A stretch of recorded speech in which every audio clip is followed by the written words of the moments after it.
Welcome to the Elevator World podcast. The February issue of Elevator World will focus on modernization. Here is the editor's overview, Modernization A New Cycle, by Risha Sturgeon-Hendrick.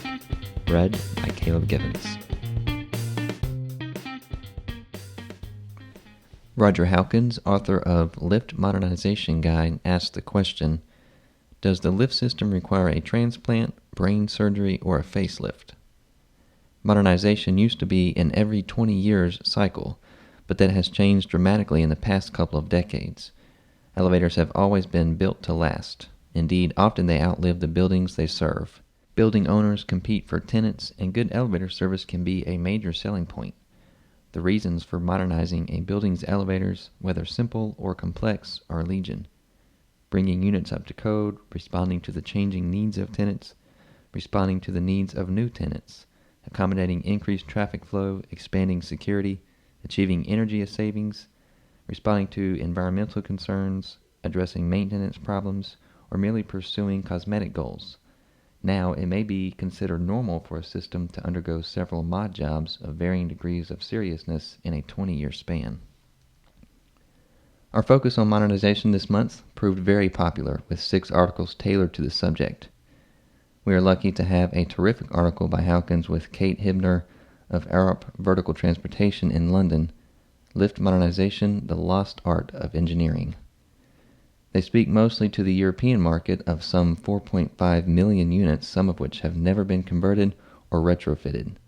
Many are quite old, with a high level of craftsmanship that would be difficult to duplicate today.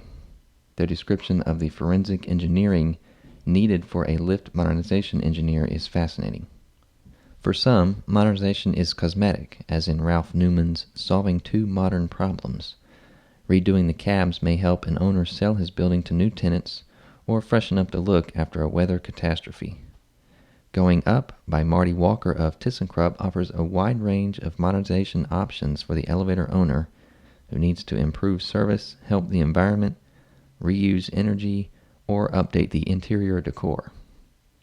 In 111 North Canal Street, Chicago, by Jeffrey Counts, the elevators had not been modernized in 40 years when Mitsubishi and Siska Hennessy took on the job of bringing the 10 elevators up to the new level of service demanded. New hardware and software was required, and coordination of MCE's destination control was needed to bring all the pieces together. A clever fix was required for elevators that didn't face the lobby and didn't even face each other. Also in Chicago, the landmark Women's Athletic Club had dumbwaiters installed in the 1950s that had become a maintenance nightmare. In The Best of Both Worlds by Jim Piper, Maytot and Parkway elevators partnered to restore them to like-new condition. Dr. K. Ferhat Selik has written a compelling article on hydraulic elevator modernization, which differs dramatically from that of traction. Selik notes that most hydraulics are 5 stops or less, and 70% have very low usage. Those factors allow many different options in determining if the existing components are suitable for the working environment. In Modernizing Minnesota by Kaya Wilkinson, the Anoka County Government Center called on companies, all with offices in Minneapolis, in spite of receiving bids from the major OEMs. Van Dusen and Associates, Schumacher Elevator, and G&R Custom Elevator Cabs pulled off a major facelift that brought the elevators up to code and addressed ADA issues as well. The units were 1991 vintage. In addition to the wide range of older units being modernized in this issue, we have a report from our correspondent, Dr. Lee Gray, on the best new tall buildings. The Council on Tall Buildings and Urban Habitat names 1 building a year the overall best and 4 regional winners from the Americas, Asia and Australasia, Europe, and the Middle East and Africa. The winner, Bosco Verticale in Milan, Italy, means vertical forest, and was only a few votes ahead of the new One World Trade Tower in New York City. Dr. Gray notes that there is almost never complete agreement among CTBUH members who vote and the judging panel, but the panel has great leeway in choosing from the more than 100 entries.